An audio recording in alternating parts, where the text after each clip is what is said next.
So, perfectly in time. Welcome back to our Fireside chat on collaboration in Scope 3. I'm super happy to have you here on this wonderful afternoon. And after such an, I would say, exciting day so far. And we have started the morning already with a main panel on Scope 3. But what I assume we have done is really just opened the box of Pandora. And we talked a lot about the challenges that are all involved in Scope 3. And this panel, we want to focus on, the main topic that also came out of the main panel, which is collaboration. And collaboration with all kinds of stakeholders, actually, to go into the best practices and go into decarbonization. And before I get everyone on stage, I have the very big honor to introduce you to Maria, our moderator of this session. And I want to highlight for you that she is quite an expert in supply chain, but also transformation.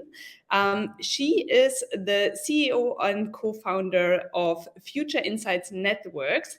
And as such, she is contributing a lot to the success in economy, bringing in bridge in between employees, customers, communities, stakeholders, and companies. So she really want to bridge the gap and also the Scope 3 gap, I guess, and is moreover running several podcasts also on that topic of community building all around supply chain transformation. So I am super honored to welcome Maria on stage with me. And with that, I'm gonna have her here on stage and stop presenting my slides. Maria, thank you so much for being here. Hi, Laura. Nice to see you. Hello. I have just started this afternoon to ask everyone from where they are actually joining us today. So where are you located?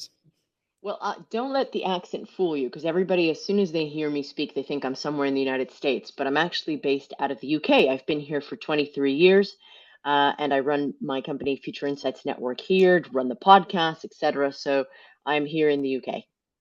Great.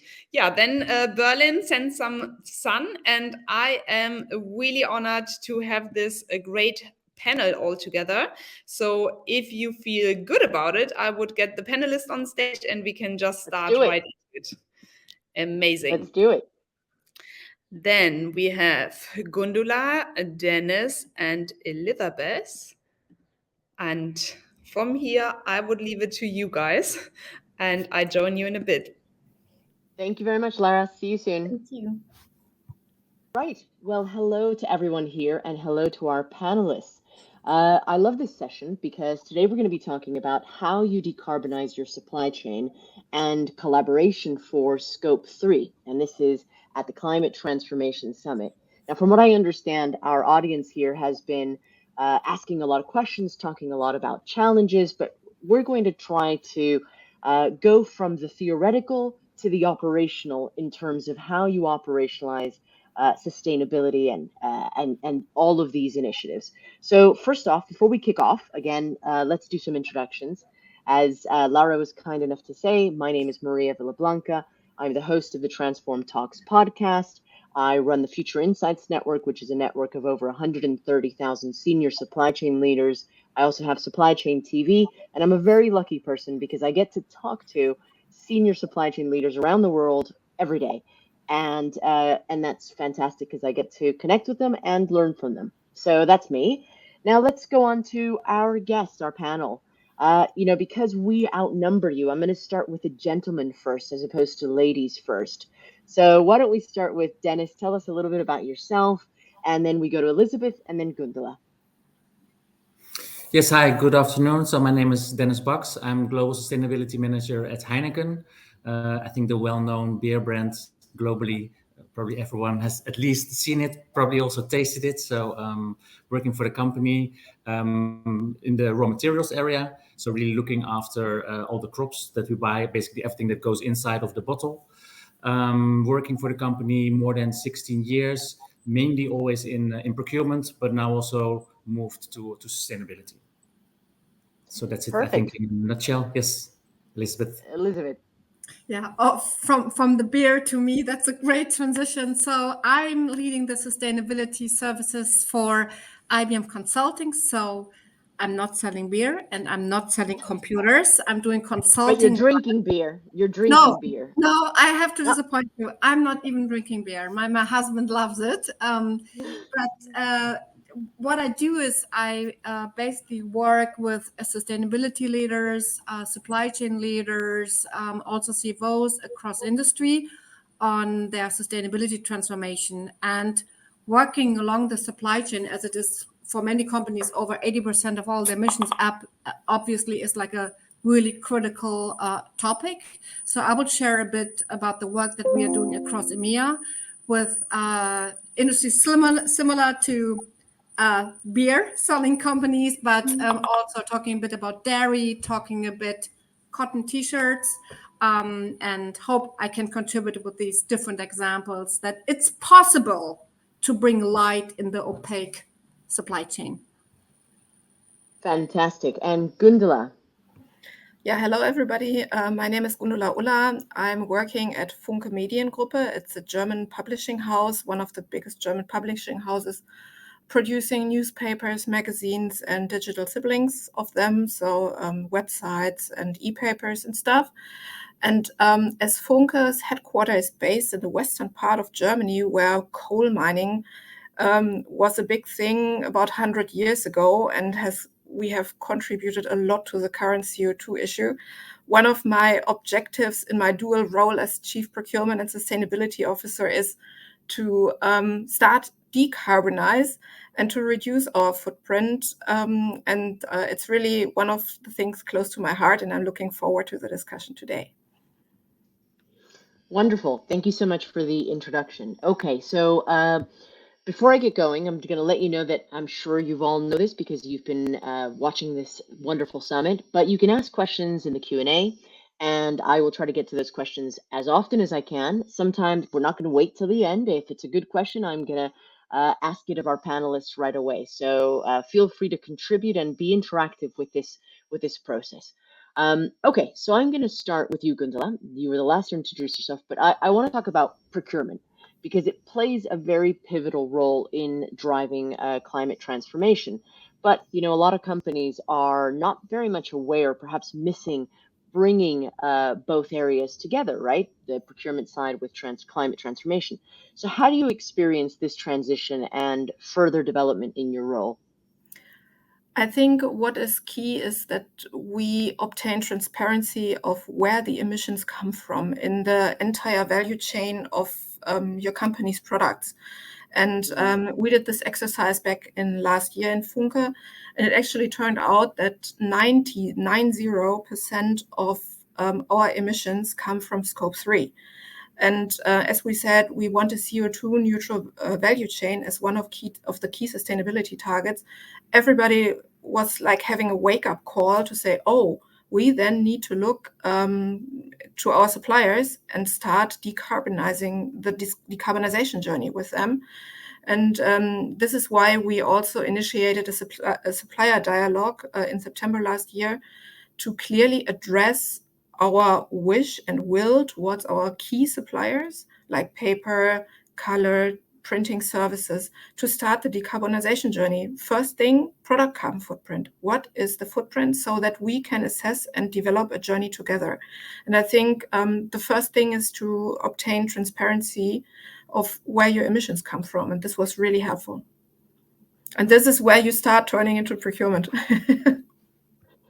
And Dennis, I want to go to you now with regards to operationalizing sustainability challenges or sustainability as actually something that your organization does. How do you operationalize it? Because it's one thing to talk about it and another thing to actually create that and make that happen within your organization. Any feedback you can give us on what you've been doing? Yeah, so I think I fully agree with what Gundula just mentioned. And I think to build on that, also, if I look at how Heineken has structured sustainability. So we have sustainability sitting in corporate affairs, which is really looking after, let's say, strategy, orchestration of everything. But we have also put dedicated sustainability roles in the procurement organization for global procurement. So like my role, I'm in the procurement team, but I'm a dedicated sustainability role. And I think that will really help in operationalization. So it is indeed about, also for us, scope 3 is about 90%. And yeah, where does the relation with that 90% sit with the scope 3 with our suppliers sits within procurement. And that's also why we have decided, okay, there need to be dedicated sustainability people in the procurement organization. So not having this commercial role, but really having the supplier relation role, and make sure that together with our category buyers and category leaders, we jointly make sure that we decarbonize the value chain and decarbonize our scope 3. So really about making sure that close to where the relation with the supplier sits, that also sustainability is there. I think that's a very important point. But and that's a really interesting way to look at it, because most times they're separate entities, right? And so that can cause quite a lot of issues. Elisabeth, with your expertise, and I love the fact that our panel is very diverse here. We've got different areas, different types of companies. But Elisabeth, you bring to the table the fact that you have almost like a helicopter view of what organizations across the board in different industries are doing with regards to sustainability. So what's been your observation? Do you think that you find that you get more companies like Dennis, who embed sustainability within their business, or is it something that they really need help with regards to operationalizing? So three observations. Number one is I find that I don't work with any client that is not aware about the contribution that activities around the supply chain can make to their net zero commitments, because most clients we work with have out there a net zero commitment 2025, 2030, and depending on the industry, the major part of the emissions is between 80 and 90%, and even higher for some companies. So I think it's very much in focus of most organizations we work with, and that's one observation. The second is that at the moment, I see a lot of transition of having sustainability teams being more connected and even formally connected across the organization to really embed sustainability across the whole organization. So from an organization perspective, I think there's a huge transformation within corporates happening right now for a more effective sustainability organization towards driving net zero. The third part I would mention, though, is that I have not, and we are working with leaders, obviously, I have not seen an organization that is really able to have the data available they need, to have the quality of data, to have the data collection ready, and then have a consistent way of calculating the emissions along the supply chain. It's simply not there.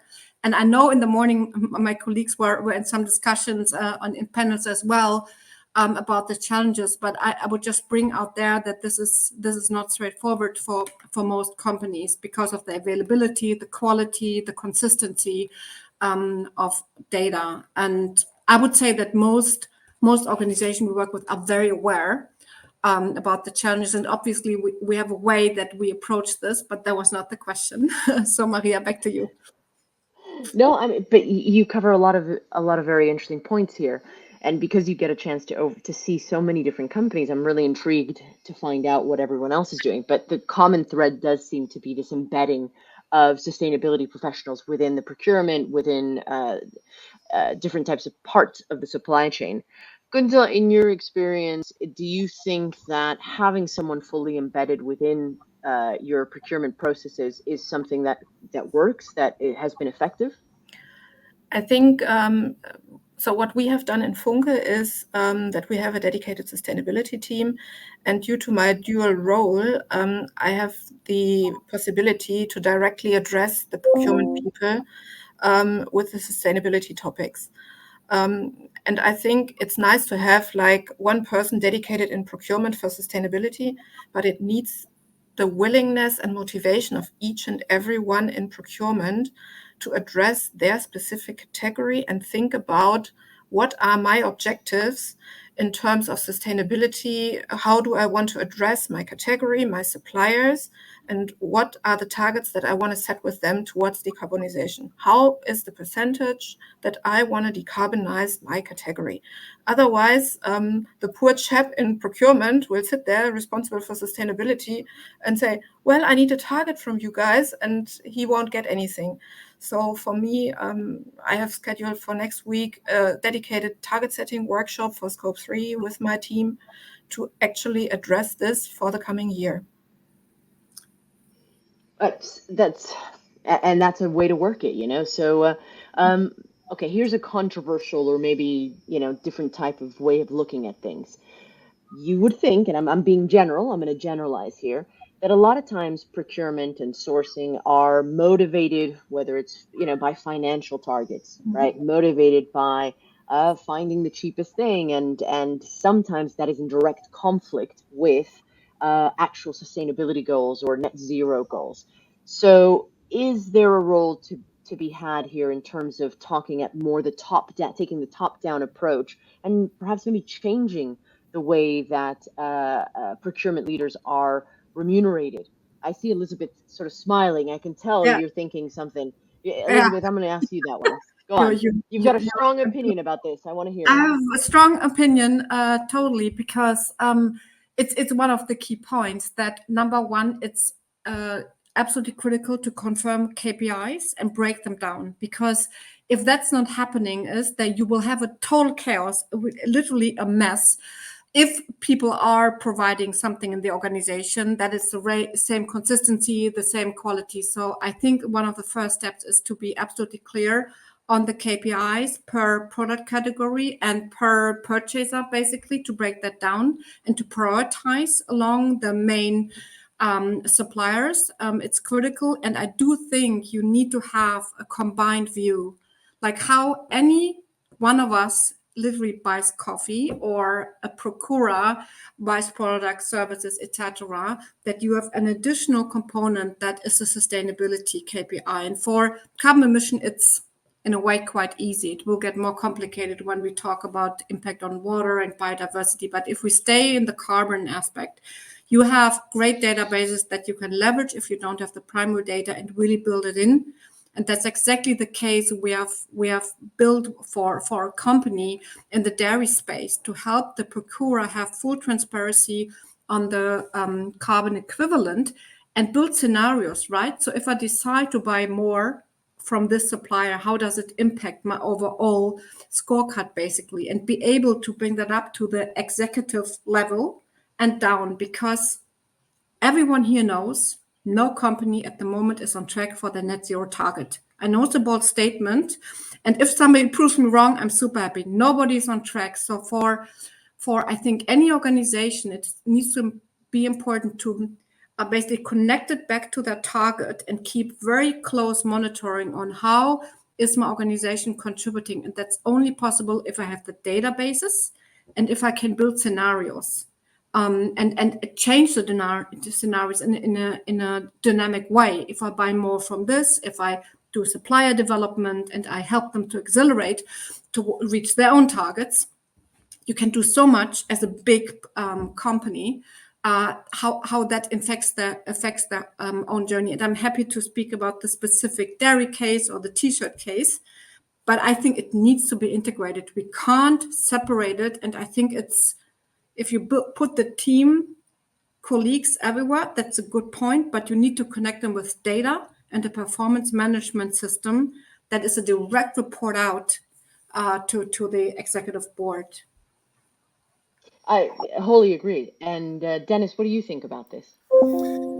Yeah, I mean, I fully agree. You know, we need to keep focusing on the near term and longer term ambitions. Like also for Heineken, we know what we want to achieve in 2030, and do we know all the details of how to achieve it? No, I mean that's why we're running pilots, for instance, globally, and why we are doing our programs. On the other hand, what I think is very important that when you really look at procurement and also about the leaders and what you mentioned about the top down. For instance, what is now been implemented in Heineken is that the total global procurement organization has a sustainability target. So we know what we have to achieve by 2030. We say, okay, that's 7 years from now. So, if we want to achieve 21 or 30%, we are just going to say, okay, 1/7 part of that needs to come this year. Will it come fully this year? We have to see. We hope so, but it doesn't have to be linear either, right? So as long as we start to make the small steps now and make sure that we speed up towards 2030, when we have much more experience and knowledge about everything, that will work. But from top down, there is now in everyone's objective at least one that is specific for the total global procurement organization, which is about sustainability and is about carbon reduction. So it is about making sure that as a organization you commit to what your ambition is, and also make sure that everybody is committed to that, from senior leaders up to everybody basically in the organization. So that's one, and the other part is we also have commitments, for instance, on sustainable sourcing. So in the sourcing category specifically for hops and for barley, which are two important ingredients, of course, for beer.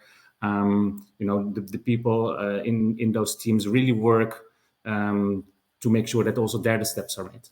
So I think it's about making sure there is the actions to be taken to achieve the external commitment that we've made for the sustainable sourcing, for instance, but also really showing as leaders, this is what we want to achieve. So we have to put objectives in place, because otherwise, I think it will be hard. So when you talk about procurement and top down, I think that's important. So. Yeah, 100% agree. And I think I'm going to give you a little bit of a funny anecdote. Or is it a funny anecdote? I speak at a lot of events. I go to a lot of events, and I generally tend to ask the audience to give me a show of hands of anyone whose remuneration is tied to sustainability goals or carbon or net zero goals. And the answer I get is very few hands. Not many people have that.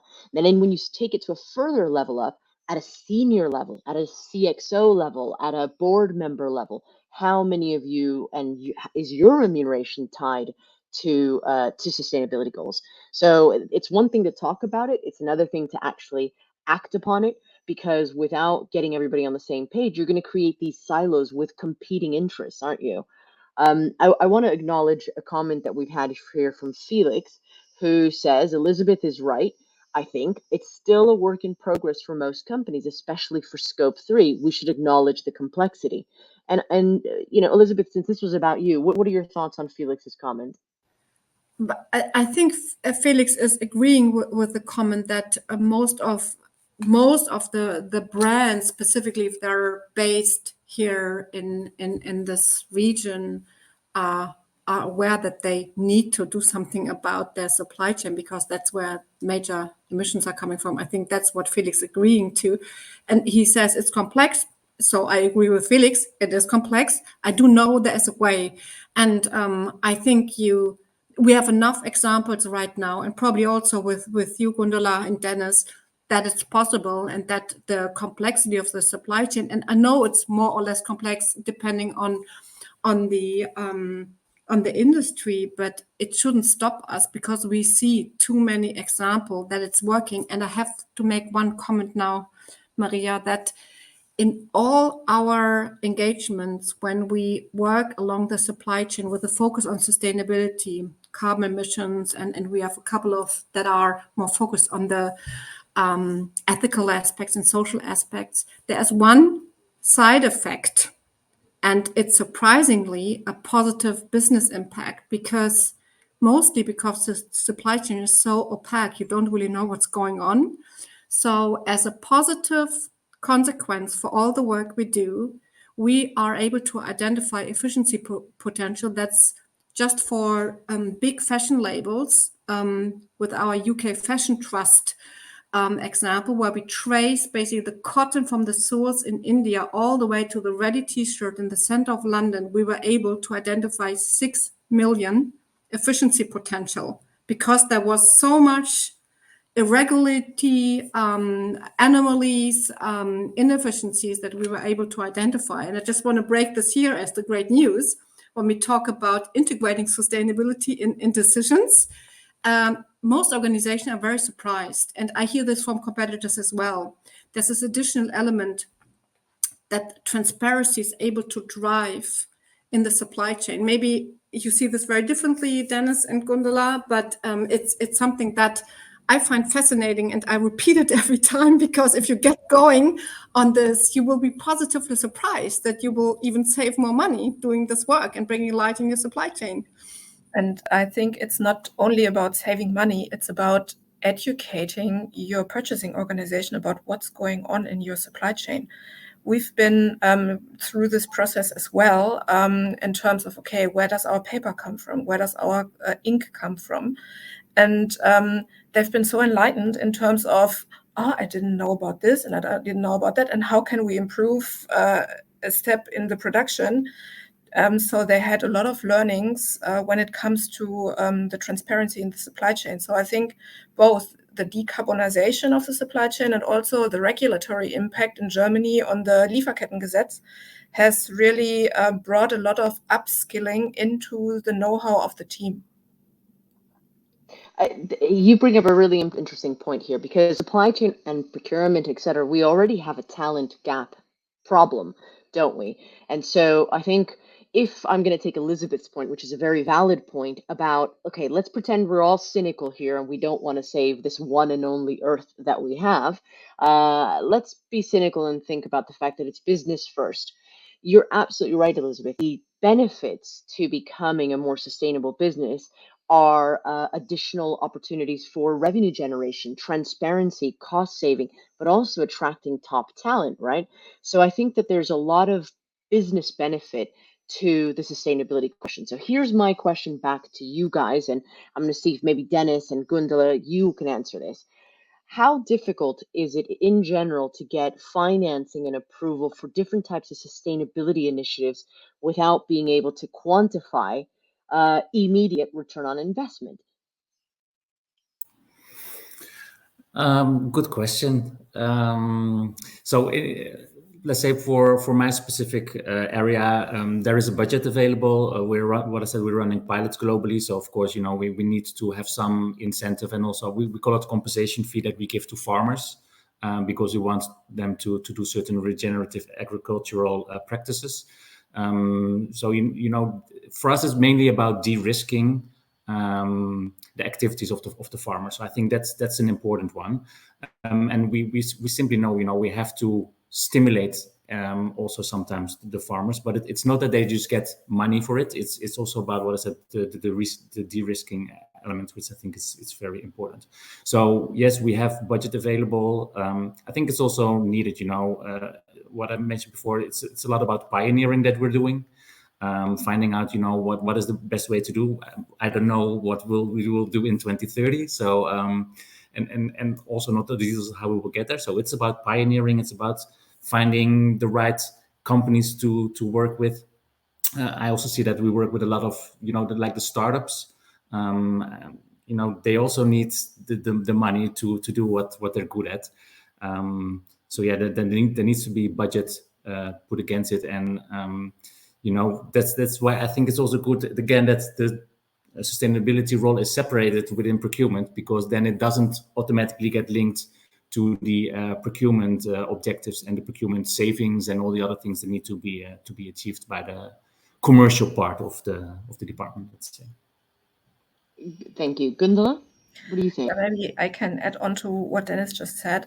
So, of course, we have made budget available for sustainability and sustainability initiatives, because without the money, you can move anything. On the other hand, it's also expected to have a certain return on the investment. So we said, well, let's put this, what used to be initiatives, more into a process kind of thing. And I tasked a young team of trainees who were very much about sustainability to say, look, we need to have a return on climate invest. And please come up with a solution how to calculate both the financial impact and in the end the financial benefits versus the return, so the reduction on the CO2 footprint that we leave when we do investment decisions. And they had like a time of for like 2 or 3 days to behind closed doors, norming, storming, performing. And in the end, I have a very nice, I would say a business case template and enhanced with CO2 impact that I can use now for each and any business decision that we have. So it's a really cool thing that we developed in-house. Well, that's a really important thing to actually get other team members, especially younger ones, to really understand that you need to be making business cases for different types of things. But sometimes it's hard to quantify, isn't it? Anyway, Elisabeth, I want to take that same question from your point of view, because you're sometimes having to go speak with organizations and say, and almost yourself present the business case for getting transparency, the value of transparency and so forth to drive sustainability. What challenges have you found? What are the things that maybe advice that you could give people that are listening to us right now that could say, well, I want to go to my seniority people and say that we need to do this? Yeah, so I think nothing is more convincing than a real case, like a real examples of peers. So that's what I do a lot. And I personally use our Institute for Business Value a lot because we are speaking to executives on sustainability a lot. So we have data points for over 3,000 executives in our study that we just released in April, where I just want to share a bit of a shocking fact. 95% of executives across the board, global leaders, said that they have an ESG value proposition in place. 95%, you think the world is fixed, the planet is saved. 10% say they have made significant progress. 10% only. And one of the major comment they made about the barrier, it's the inadequate data, which very much is like prevalent in the Scope 3 discussion. And all these executives say at the same time, they see sustainability as a key revenue enabler. Over 70%, they understand it's a revenue enabler. They understand it's core to their strategy. And I think what's missing, in addition to this comment on inadequate data, is practical examples how to activate that strategy. I honestly don't see lack of intent anymore, and very happy to be challenged on this one. But across the board, I see quite a broad intent across the industry to get moving.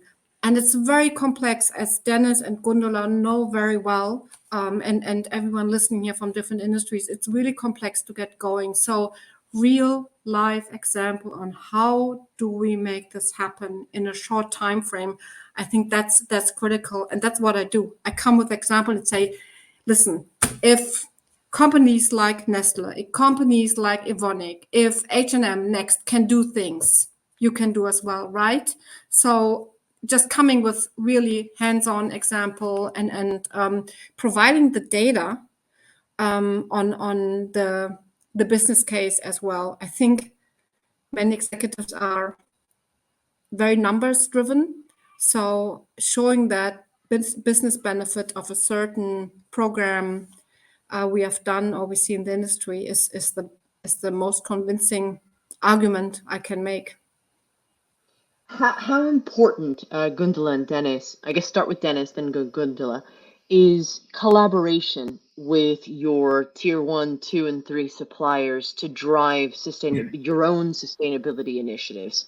Because it's all well and good that we're saying internally we're going to do this, but we all know that the majority of Scope 3 emissions usually comes outside of your own 4 walls. So how do you deal with that, Dennis? Yeah, it's critical. I mean, that's what it is. And traditionally, we had contacts with for instance, with our maltsters who deliver the malt to us. So there is traditionally that relationship. But what we're now doing is we go much more upstream and downstream. So we're looking at upstream, like fertilizer supplier, pesticide suppliers, the companies that are delivering to the farmers, and also downstream. If you look at from the muscle point of view, also downstream, which are the farmers themselves, of course, right? So it's the full value chain actually that we are at this moment we have conversations. We look at, okay, where do we see the most of the emissions sit to make sure that we can tackle those big emission contributors. So it's we really have changed in a very short period of time from our collaboration with maltsters and with our traditional tier 1 suppliers to really go to the whole value chain, and also connecting, having conversations, discussions, sometimes also negotiations with more parties in the total value chain. So really going upstream, downstream, and it's a lot of new things for us. We are not used to buy fertilizers or to negotiate or have conversations with farmers. I mean, they were supplying to the suppliers of our suppliers, so the tier 3 typically. So and then understand, okay, what is it that they need. So it's critical, because indeed, every company has probably 80 to 90% scope 3, so it's all outside of your own business. So it's critical. Yeah. Okay, perfect. And Gundula, what are your thoughts on that? I agree with what Dennis just said. I think it's about starting one-to-one conversations and pushing the suppliers towards more transparency and more initiatives around CO2 emission reduction. We did this with our top emission drivers, which is basically paper industry and also the printing services. And we sat down with them and said, how can we reduce this? What are your initiatives? What is your plan? By when do you think you will be ready? Because the paper industry is now transforming more into green energy, using more green energy to reduce their emissions. And it's all about conversation with the suppliers, I would say. Okay. I'm going to add something else here into the mix. So we cannot hide as we say, the elephant in the room. Over the last couple of years, we've had a great deal of disruption and uncertainty, volatility. We are dealing with geopolitical issues. We're dealing with trade wars, economic situations that are unheard of. Climate crisis, of course. There is just a lot going on. How do you still, as an organization, and especially in the procurement piece, how do you actually still stay true to the goals and objectives you have for sustainability, whilst at the same time maintaining agility? Who wants to take that? Elisabeth, are you here? Elisabeth, would you be able to take that from a potential of looking at different types of organizations across industries? What have you seen? I know Elisabeth is still here. Okay, maybe we've lost Elisabeth for a second. Dennis, what are your thoughts on this? I'm here. There you are. Okay. But somebody disabled my video. I'm listening, but maybe you can repeat your question. I don't know how I can show my face, because somehow. Well, let's see if no, don't worry. Let's see backstage, Lara. See if there's anything you can do to assist with that. The question was around the fact that we've had so much complexity over the last couple of years, right? So how do you deal with sustainability as a priority? How do you prioritize sustainability initiatives and carbon captures, et cetera, with still maintaining agility? Yeah, so I think for solving the climate crisis, or the planetary crisis, as I rather say, you need agility, and you probably at a level that we have not seen before. That's number one. I think with everything that's going on, yes, you might think there is a preoccupation with other topics, while in fact I see that a really positive trend is appearing, which is that all the regulations right now, with much more scrutiny on data, also including the supply chain, is driving an action that we have not seen before. So the regulation at the moment is doing exactly what it needs to do. And many are complaining about the complexity, etc. But I think it's doing what it needs to do. It gets everybody on their tiptoes, basically, and really on alert what's happening, which is good. That attention we need, and that there's much more money also going into financing sustainability transformation. That's what we see when we speak to banks, financial institutions, and investment companies. So I think it's not an additional work that we need to do, but overall to build resilience. Sustainability needs to be built and embedded in everything we do in an organization. So I think it's more an accelerator.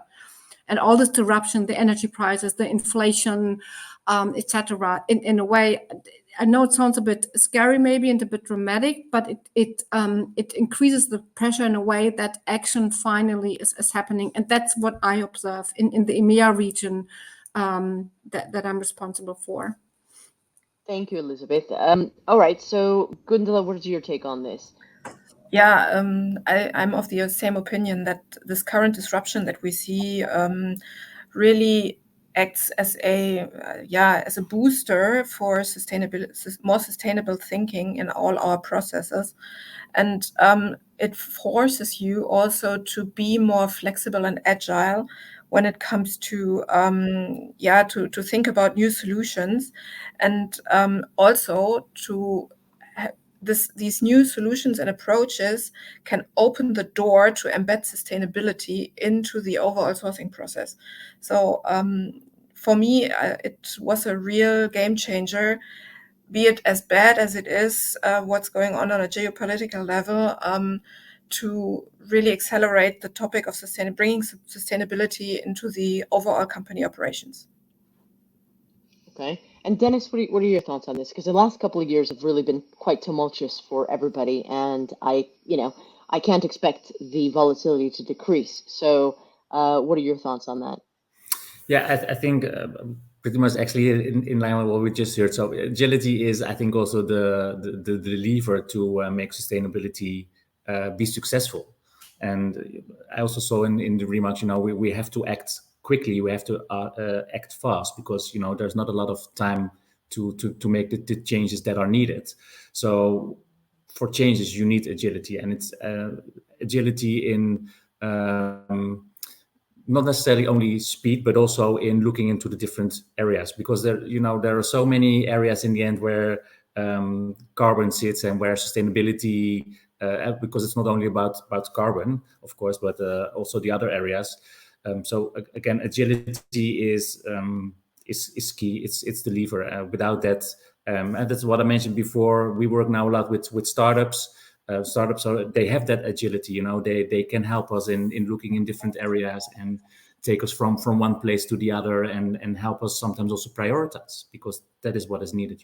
We need to have the focus, and agility, I think, is really helping in that. Elisabeth, you're back. We see you, which Yes. is great. I'm glad that we saw that. Talk about agility, having to.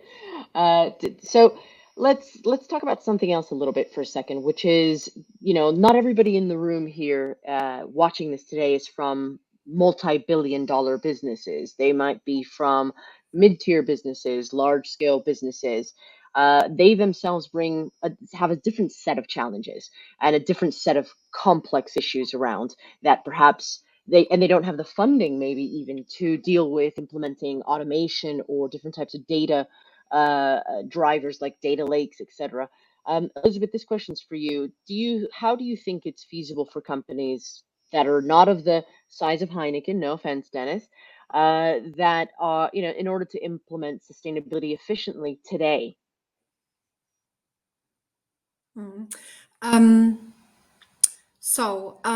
I think 2 points. When you start to implement sustainability, it's always an efficiency driver. And we know from all our studies that once you combine your digital transformation agenda with sustainability, you win on every single side.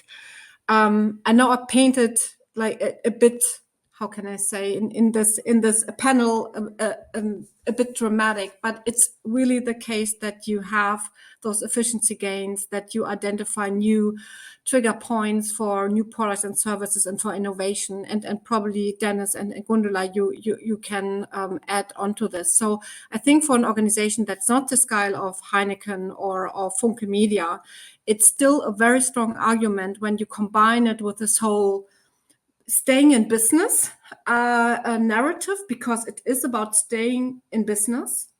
If you don't start now, you will be out of business in the next 5 to 10 years. It's just a fact. You are lucky if you have that much time, because a lot of the regulation doesn't care if you're Heineken or a smaller company. They come with very heavy penalties. and the license to operate for some companies is threatened if you're not moving now. So I think this compliance bit is really driving. Then we have this business opportunity. And for smaller companies, I mean, small automation pieces or small process efficiency pieces are not large scale industrial innovation projects, right? For sustainability, I mean, that's, even though it's complex, it's not a huge investment topic that companies need to make. You have to shift, and you have to combine it with your digital efficiency agenda. I think that's really important. And then also smaller companies can move. And I have to say something that maybe contrast a bit the conversation we had so far. A lot of the smaller companies are so much better and faster at innovating in sustainability. I'm sorry that I have to say that, but the top brands are in many areas so much slower because they have kept sustainability in the CSR corner, or maybe in the marketing corner, or somewhere else. Super complex to get the whole executive board behind the agenda. And small, really cool organizations like Gieswein, if you love skiing and you like those woolen, nice, warm shoes, those slippers, Gieswein innovated with the sustainability agenda, and now Gieswein shoes are majorly popular in Hollywood, right? And it's a small company in southern Tyrol, and they really took that as a starting point to innovate, and it's all sustainable, it's all like net zero, really cool. And there are many more of these examples. So I think it's a very fair argument to say that some of the smaller companies are pulling ahead of the bigger ones, because the bigger corporates, global companies, much more complex, are often, unfortunately, the dinosaurs that move the last. You know what? That's a very valid point. That's a very valid point, because of the fact that they perhaps are more agile anyway, and also they're probably more likely to face a lot of risk. But I loved what you said at the beginning, Elisabeth, which was, this isn't, maybe we're looking at it wrong. And there's a question here, a comment by Joseph, who keeps talking about mindset, and I really love that. Maybe this isn't a sustainability question. This is a business survival question. If you're, obviously an earth survival question, but it's a business survival question. If you're no longer going to be relevant as a business in 5 years time or 10 years time, if you are not a sustainable business. So how do we change this mindset of businesses, big and small, that this is a problem not for tomorrow, it's a problem for today? Now, you don't have to answer that question, because we're going to get to the questions now of the audience, because we're now nearing the time where we need to ask some questions of everyone else. And I see quite a few here in the Q&A. But why don't we go to our audience? So if you see your Q&A on there, please contribute. Please ask us your questions. So we've got one question from Felix, who asked the first question first, or gave the first comment, and Elisabeth. Remember, he was they were talking about you. So here's the first question. How do you deal with cases where radical climate transformation is more a threat than a good business case as of today? Thinking of small businesses, hard to abate sectors, fossil fuels. Who wants to take that one? Elisabeth, you're on mute. So how do you work with them? I mean, it's a big question that probably many of here in the audience can also share. Do you work with them or not? Because they're so bad. And of course, we believe we need to work with them and help them to transition faster. And also the fossil fuel companies like Shell, like BP, like ADNOC, they are trying to transform. They're not transforming maybe at the speed that we all expect, but they have huge sustainability teams trying to make the transition into new areas of products and services. And you know that BP today is now heavily shifting into electrical vehicle charging stations and the infrastructure. That's what they're doing. Shell has one of the biggest hydrogen exploration teams worldwide, and they're putting a lot of money and research into developing that area. I just picked two examples, not to paint it all in pink, but yes, it's hard to abate. And I think this combination of very harsh regulation, a very strong push on transparency of what's really happening, public push, customer push, and then helping them to innovate much faster. That's the way to go, because also for them, business is running out, and we just need to help them to move much faster, so that we can basically stop having the business base grounded on fossil fuels. I mute myself. Yeah. So here's another question. Oh, Dennis, did you want to add to that? Yeah, because this session is also about collaboration, and I think that is also what it's all about: collaboration, also from different industries, like what you mentioned with Shell and with hydrogen, and I think sometimes also there needs to be disruptors, and you cannot always quickly say, okay, I'm going to do something which is completely going to disrupt that market, but with hydrogen and low carbon, renewable energy, there are options.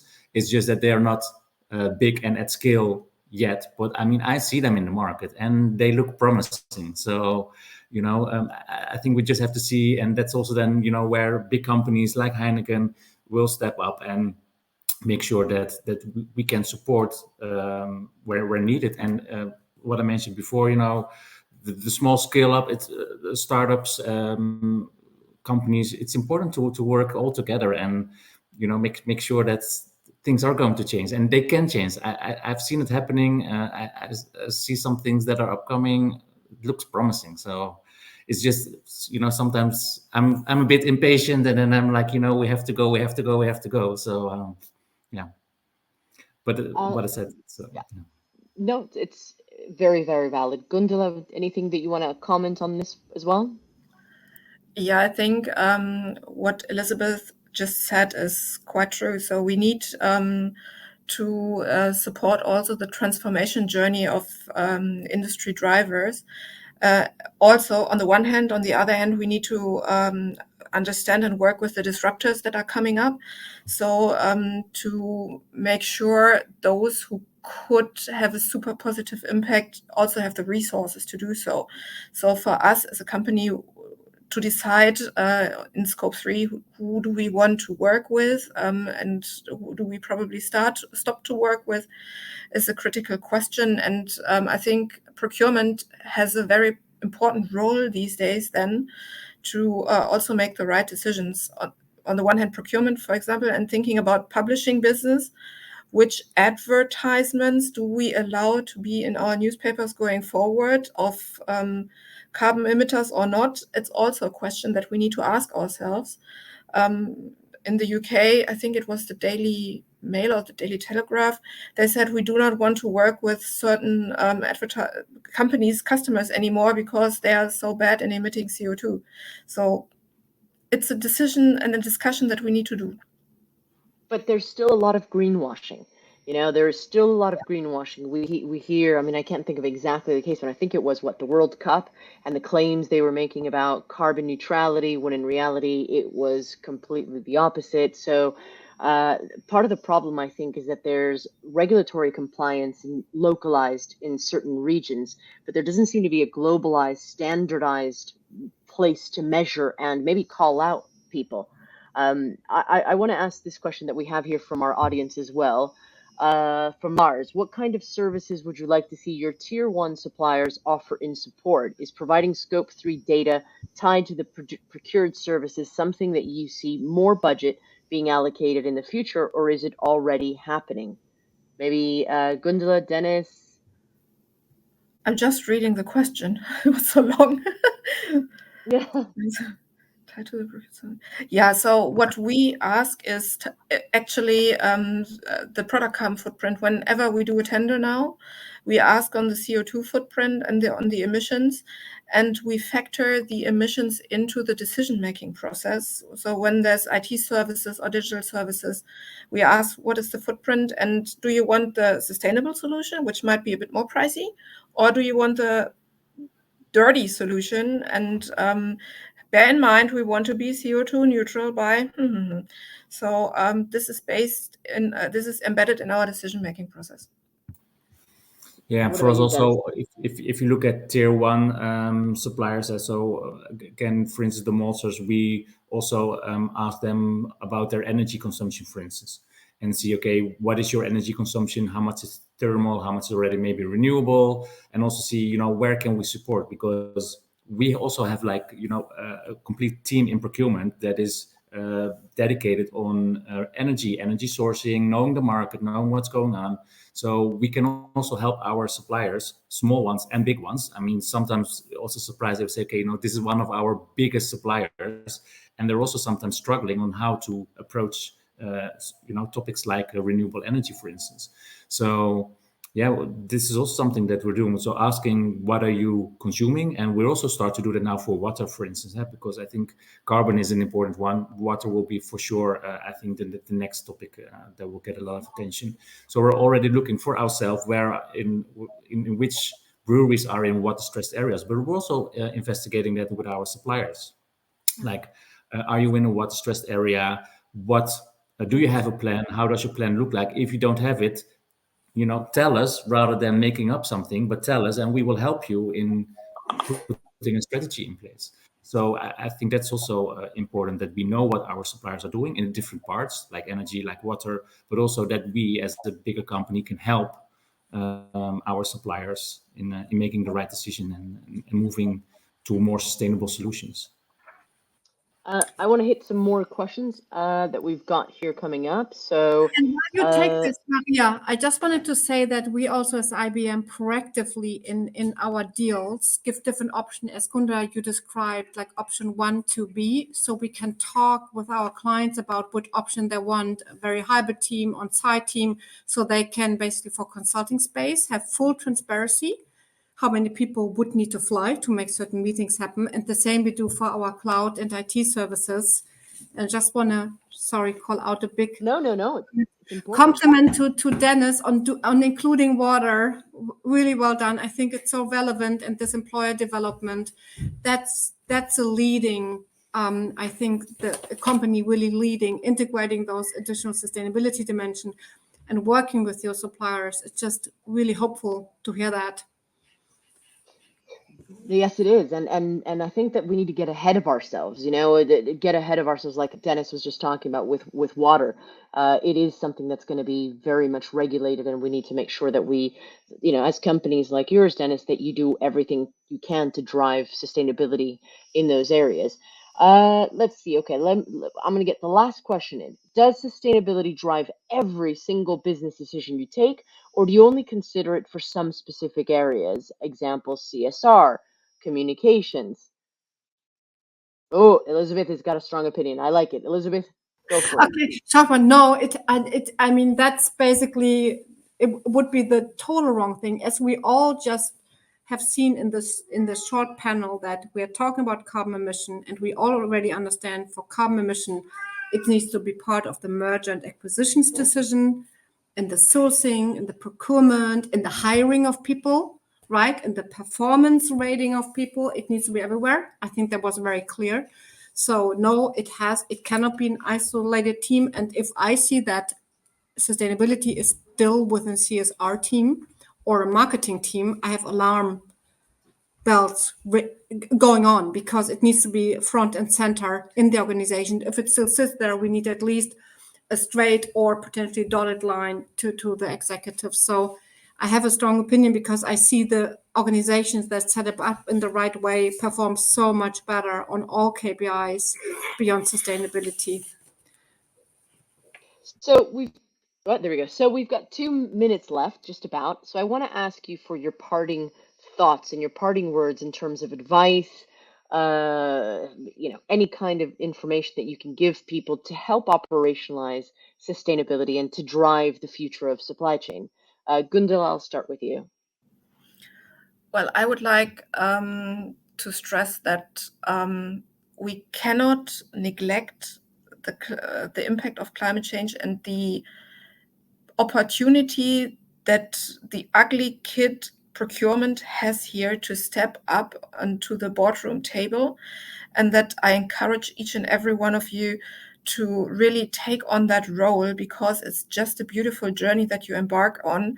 It's really hard. It's sometimes painful, but it's absolutely worth it. So please take this opportunity going forward. Dennis, what about you?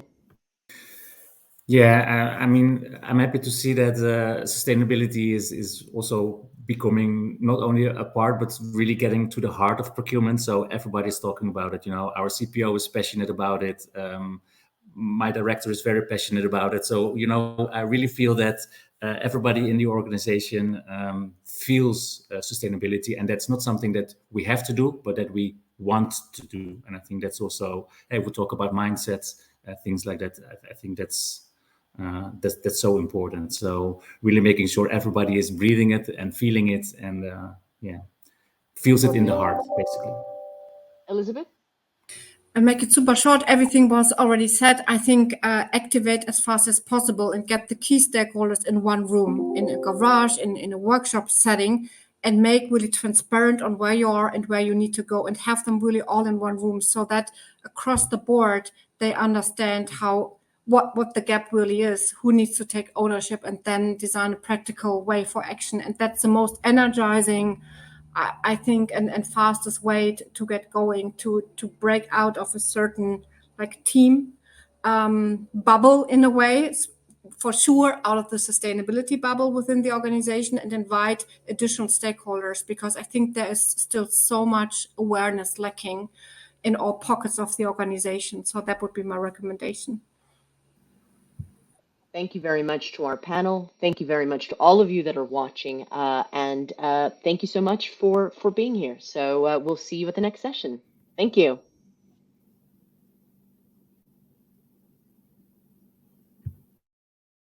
You so much for hosting, moderating, and guiding us through that session. So please take in that virtual applause. I'm not clapping too loud, so your sound is not horrible. Thanks for that vivid discussion on a Friday afternoon, and bringing in so many, I think, loose ends we might have had over the last 2 days still open, connecting them all together, the bits and pieces in between sustainability department, procurement, inside companies, outside, and rounding it all up and making sense out of it. Thanks a lot, Maria, to guide us through, and all three panelists to be also so open and sharing on challenges, best practices, and how your journey looks like. So first of all, from my side, thanks for that session, and also the audience being so active. And I would first get you off stage so you don't have